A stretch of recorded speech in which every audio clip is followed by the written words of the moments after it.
प्यारे दोस्तों, स्वागत करते हैं एक बार फिर आप सभी का हमारी यूट्यूब चैनल जेपी ज्ञान गंगा में। सफलता जिस ताले में बंद रहती है वह दो चाबियों से खुलती है, एक कठिन परिश्रम और दूसरा दृढ़ संकल्प। मैं भूतकाल, वर्तमान और भविष्य काल के सभी जीवों को जानता हूँ, लेकिन वास्तविकता में मुझे कोई नहीं जानता है। जो दान कर्तव्य समझकर बिना किसी संकोच के किसी जरूरतमंद व्यक्ति को दिया जाए वह सात्विक माना जाता है। जो पुरुष सुख तथा दुख में विचलित नहीं होता है और इन दोनों में समभाव रहता है वह निश्चित रूप से मुक्ति के योग्य होता है। कर्म वह फसल है जिसे इंसान को हर हाल में काटना ही पड़ता है, इसलिए हमेशा अच्छे बीज बोए ताकि फसल अच्छी हो। जो लोग भक्ति में श्रद्धा नहीं रखते वे मुझे पा नहीं सकते।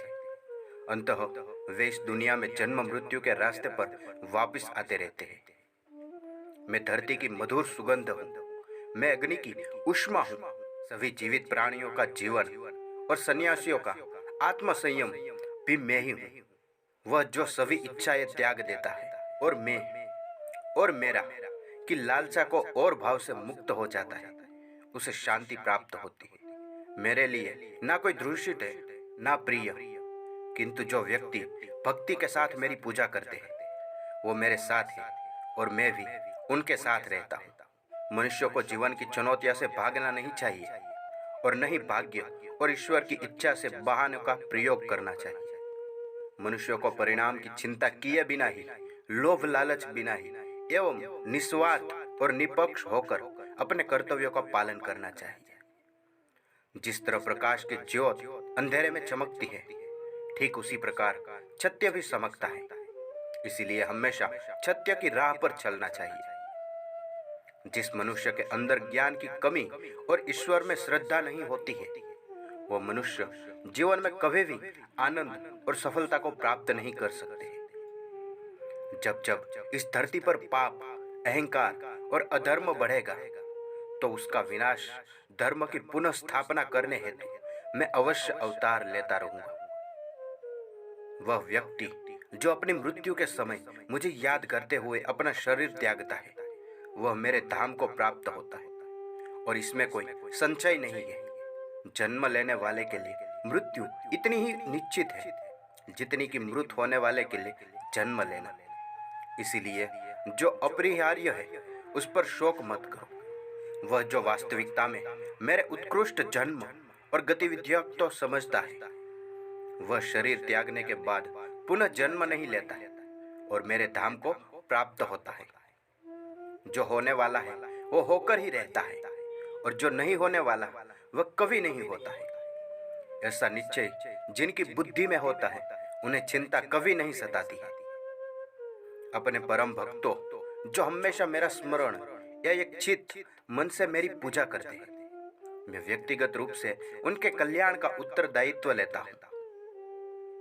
अच्छे कर्म करने के बावजूद भी लोग केवल आपकी बुराइयां ही याद रखेंगे। इसीलिए लोग क्या कहते हैं इस पर ध्यान मत दो, तुम अपना कर्म करते रहो।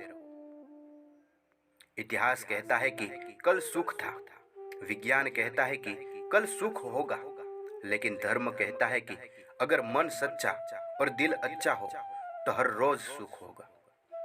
मानव कल्याण ही भगवद गीता का प्रमुख उद्देश्य है। इसीलिए मनुष्य को अपने कर्तव्यों का पालन करते समय मानव कल्याण को प्राथमिकता देना चाहिए। क्रोध से भ्रम पैदा होता है, भ्रम से बुद्धि व्यग्र होती है। जब बुद्धि व्यग्र होती है तब नर्क नष्ट हो जाता है। जब तर्क नष्ट होता है तब व्यक्ति का पतन हो जाता है। अपने आप को ईश्वर के प्रति समर्पित कर दो, यही सबसे बड़ा सहारा है।